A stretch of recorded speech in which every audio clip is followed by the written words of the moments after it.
Assalamualaikum warahmatullahi wabarakatuh. Welcome back to my channel and let's study again with me, Aninosa Heri.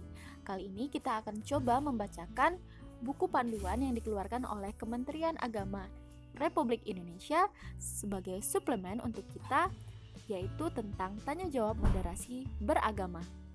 Apa itu moderasi beragama dan mengapa hal ini penting untuk kita pelajari? Yuk disimak. Apa arti moderasi? Moderasi adalah jalan tengah. Dalam sejumlah forum diskusi, kerap terdapat moderator, yaitu orang yang menengahi proses diskusi, tidak berpihak kepada siapapun atau pendapat manapun, bersikap adil kepada semua pihak yang terlibat dalam diskusi. Moderasi juga berarti sesuatu yang terbaik, sesuatu yang ada di tengah biasanya berada di antara dua hal yang buruk. Contohnya adalah keberanian. Sifat berani dianggap baik karena ia berada di antara sifat ceroboh dan sifat takut. Sifat dermawan juga baik karena ia berada di antara sifat boros dan sifat kikir. Jadi, moderasi itu jalan tengah atau tengah-tengah, cara bersikap yang lebih ke memilih yang terbaik berada di tengah-tengah. Nah, sekarang apa itu moderasi beragama? Moderasi beragama berarti cara beragama jalan tengah sesuai pengertian moderasi tadi. Dengan moderasi beragama, seseorang tidak ekstrim dan tidak berlebih-lebihan saat menjalani ajaran agamanya.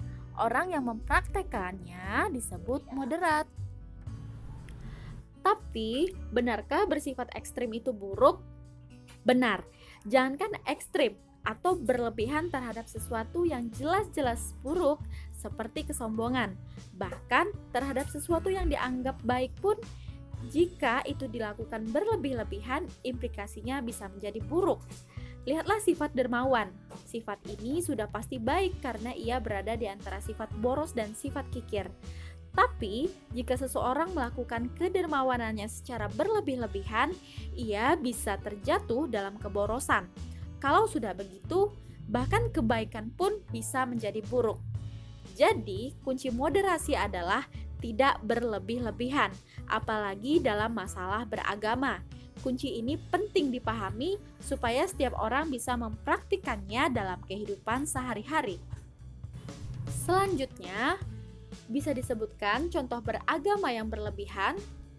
Contoh paling gamblang adalah ketika seorang pemeluk agama yang mengkafirkan saudaranya sesama pemeluk agama yang sama hanya gara-gara mereka berbeda dalam paham keagamaan. Padahal hanya Tuhan yang Maha tahu apakah seseorang sudah masuk kategori kafir atau tidak. Seseorang yang bersembahyang terus-menerus dari pagi hingga malam tanpa memperdulikan problem sosial di sekitarnya bisa disebut berlebihan dalam beragama. Seseorang juga bisa disebut berlebihan dalam beragama ketika ia sengaja merendahkan agama orang lain atau gemar menghina figur atau simbol suci agama tertentu. Dalam kasus seperti ini, ia sudah terjebak dalam ekstremitas yang tidak sesuai dengan prinsip-prinsip moderasi beragama. Jadi dalam hal ini, tidak bisa juga kita berlebihan sepanjang waktu beribadah, namun kita malah menganggap orang-orang yang tidak beribadah seperti kita itu kafir. Seperti itu ya teman-teman. Lalu, apa contoh sikap ekstrim lain? Ada, misalnya seseorang menyantap makanan atau mereguk minuman yang jelas-jelas haram menurut ajaran agamanya hanya karena alasan toleransi kepada umat agama lain, atau merusak rumah ibadah karena tidak setuju paham keagamaannya. Sikap ekstrim lainnya adalah mengikuti ritual pokok ibadah agama lain karena alasan tenggang rasa. Di sini kembali lagi, ketika itu terkait dengan prinsip ibadah, prinsip kepercayaan, maka kita tidak bisa mengikuti agama orang lain. Seperti itu ya teman-teman. Ini semua tidak bisa dibenarkan. Bersikap moderat cukup dengan menghormati orang lain dan tidak mengganggu satu sama lain. Ia sendiri harus mantap dengan kepercayaannya, tidak perlu menggadaikan keyakinan. Di mana posisi orang moderat di antara dua kutub ekstrim itu? Orang moderat harus berada di tengah, berdiri di antara kedua kutub ekstrim itu.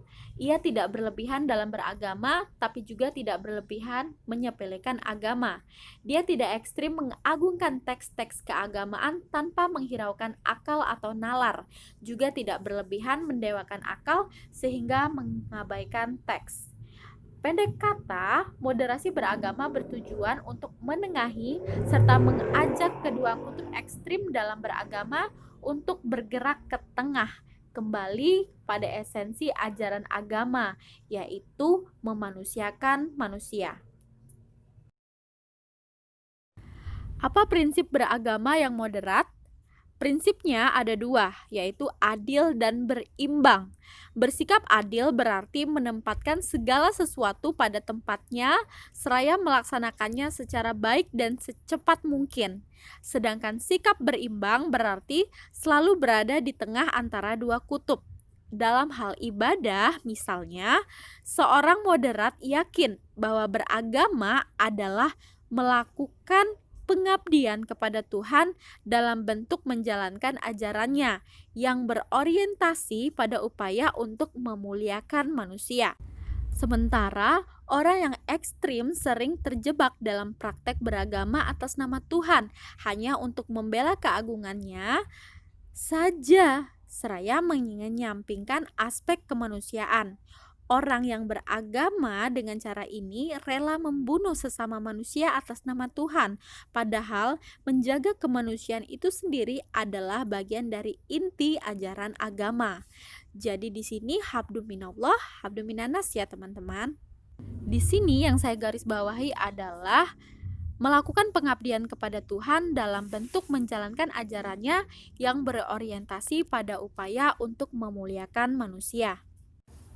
Selanjutnya, apa batasannya bahwa suatu pemahaman dan pengamalan keagamaan sudah bisa dinilai berlebihan? Pemahaman dan pengamalan keagamaan bisa dinilai berlebihan jika ia melanggar tiga hal. Pertama, nilai kemanusiaan. Kedua, kesepakatan bersama.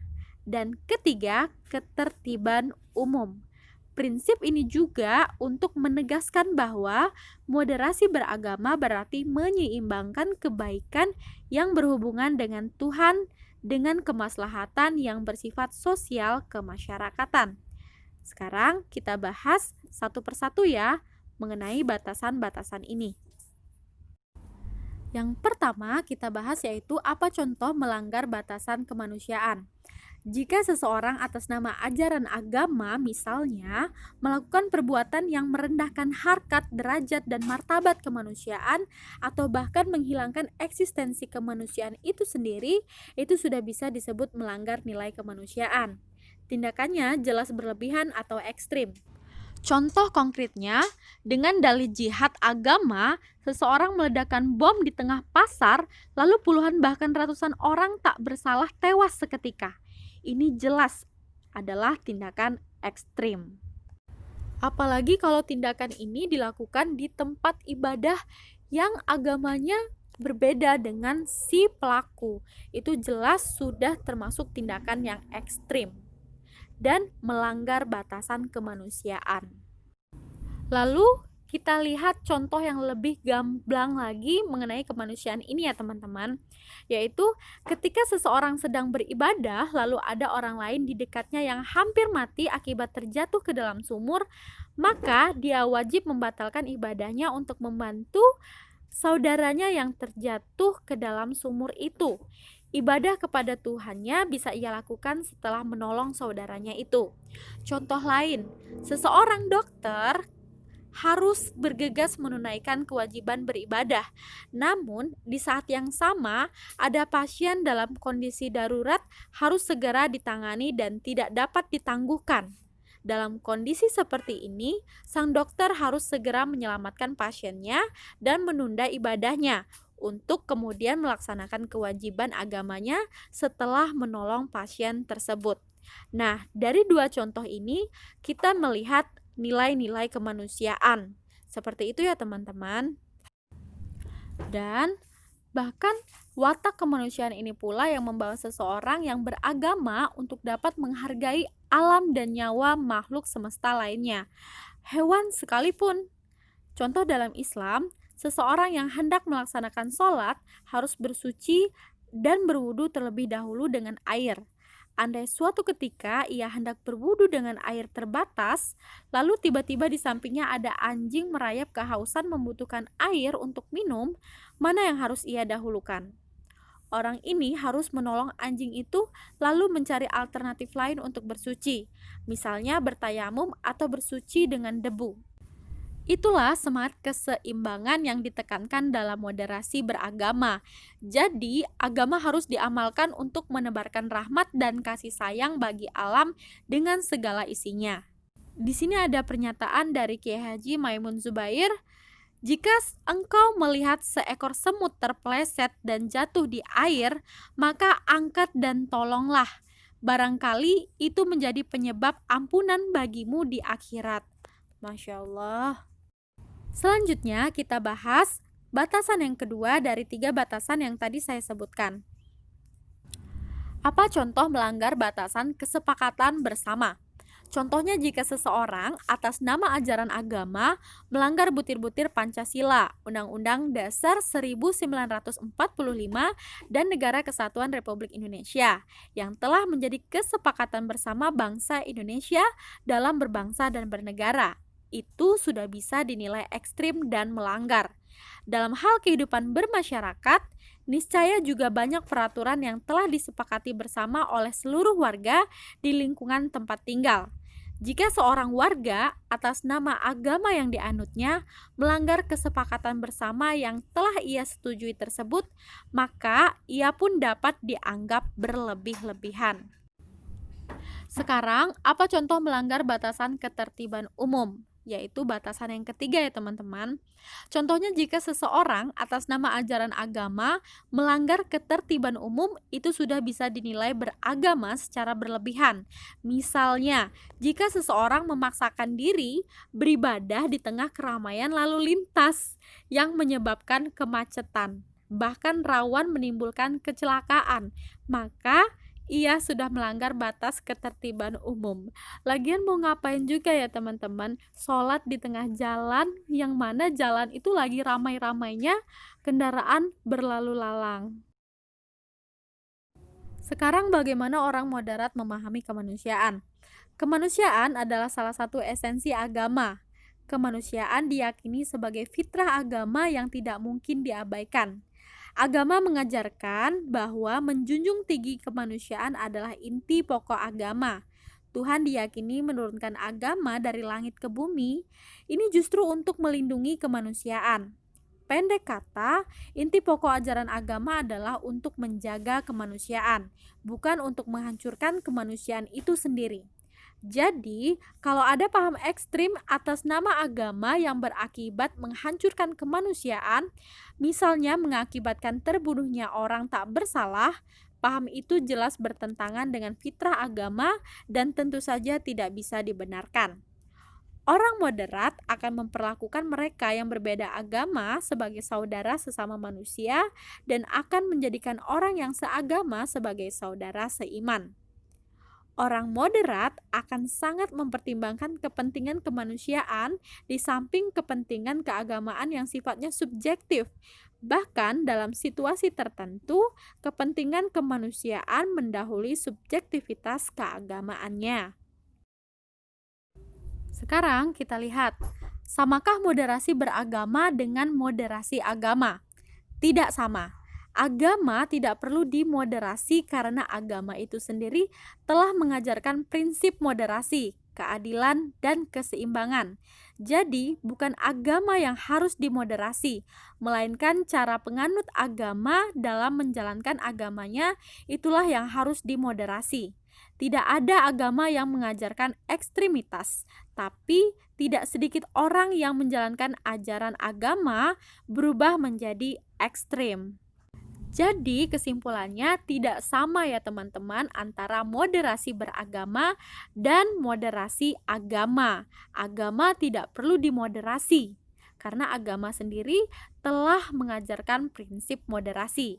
Cara kita beragamalah yang harus melalui atau memilih jalan tengah, yaitu tidak berlebihan dan juga tidak ekstrim. Apa contoh konkret untuk membedakan agama dan beragama? Misalnya, ajaran agama untuk memuliakan perempuan. Ajaran ini bersifat pasti dan tidak ada yang memperdebatkan. Itulah ajaran agama. Tapi bagaimana cara memuliakan perempuan menurut ajaran agama itu, masing-masing umat beragama melakukan praktik yang berbeda-beda. Itulah yang disebut beragama.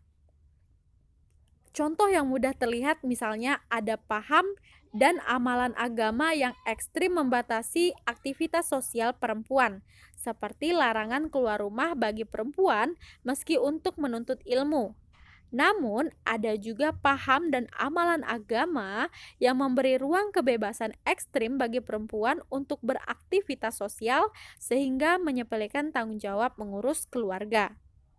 Di antara keduanya itu, ada juga paham dan amalan agama yang cenderung moderat dengan memberikan hak-hak kesetaraan gender kepada perempuan, tetapi tetap membatasinya dengan etika dan adat istiadat lokal yang berlaku.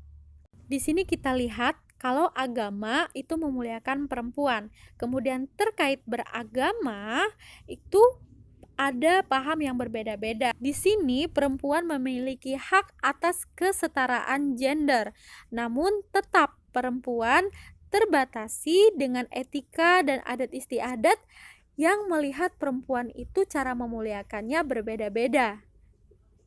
Intinya tetap perempuan itu mulia. Seperti itu ya teman-teman. Kalau kita lihat, apakah moderasi beragama sama dengan toleran? Toleran itu adalah hasil yang diakibatkan oleh sikap moderat dalam beragama. Moderasi adalah prosesnya. Toleransi adalah hasilnya. Seseorang yang moderat bisa jadi tidak setuju atas suatu tafsir ajaran agama, tapi ia tidak akan menyalah-nyalahkan orang lain yang berbeda pendapat dengannya. Begitu juga dengan seseorang yang moderat niscaya punya keberpihakan atas suatu tafsir agama, tapi ia tidak akan memaksakannya berlaku untuk orang lain.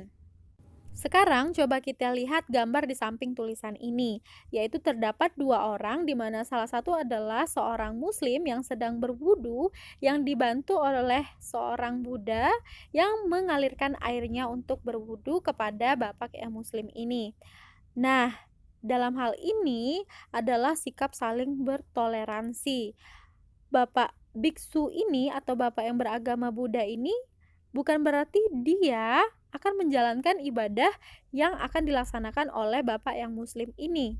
Tetapi dalam konteks hal ini, dia mau membantu agar bapak yang muslim ini dapat menjalankan ibadahnya dengan lancar. Seperti itu ya. Nah, di sini bisakah kita mengartikan bahwa orang yang moderat tidak teguh dalam beragama? Tentu saja tidak demikian. Seseorang yang moderat juga harus memiliki pendirian teguh dan semangat beragama yang tinggi. Namun, ia harus mampu memilah mana pokok ajaran agama, di mana ia harus berpendirian teguh, dan mana tafsir ajaran agama, di mana ia perlu toleran, menghormati pendirian orang lain, dan tidak menyalah-nyalahkan. Terkait urusan pokok agama, tidak boleh ada kompromi dalam hal meyakini dan mempraktikannya. Tapi untuk urusan agama yang sifat hukumnya diperdebatkan dan ada beragam pandangan, seorang moderat akan mengambil sikap hukum tertentu untuk dirinya, tapi tidak memaksakan hukum itu berlaku untuk orang lain. Itulah makna toleran. Lalu, bagaimana cara membedakan pokok agama dan tafsir agama? Untuk bisa memilah mana wilayah pokok agama yang harus dibela secara teguh dan mana wilayah tafsir ajaran agama yang terbuka untuk berbeda, seorang umat beragama harus mempelajari ajaran agamanya dengan baik dan secara mendalam. Ia harus mencari ilmu melalui guru atau sumber yang terpercaya. Sikap moderat dalam beragama akan lebih mudah diterapkan jika seseorang memiliki pengetahuan agama yang baik dan memadai. Pengetahuan luas akan menghantarkannya menjadi orang yang bijaksana.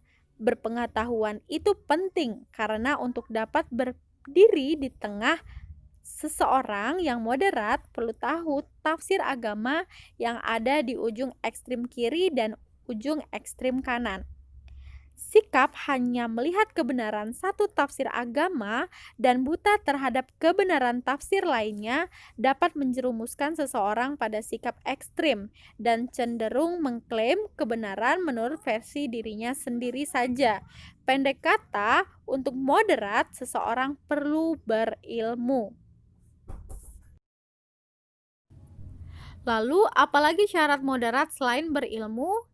Selain berilmu, moderat juga harus mampu mengendalikan emosi, berakhlak baik, pemaaf, menjadi teladan, dan sanggup berempati.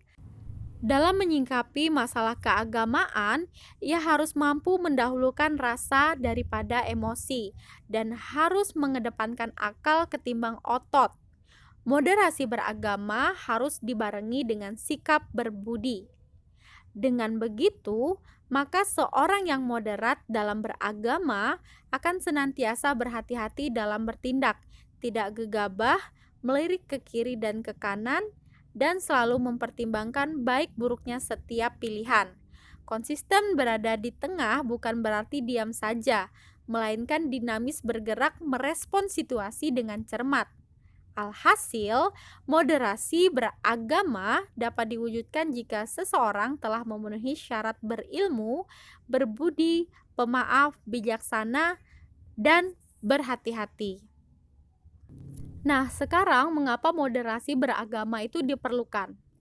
Moderasi beragama diperlukan karena sifat ekstrim dalam beragama tidak sesuai dengan esensi ajaran agama itu sendiri.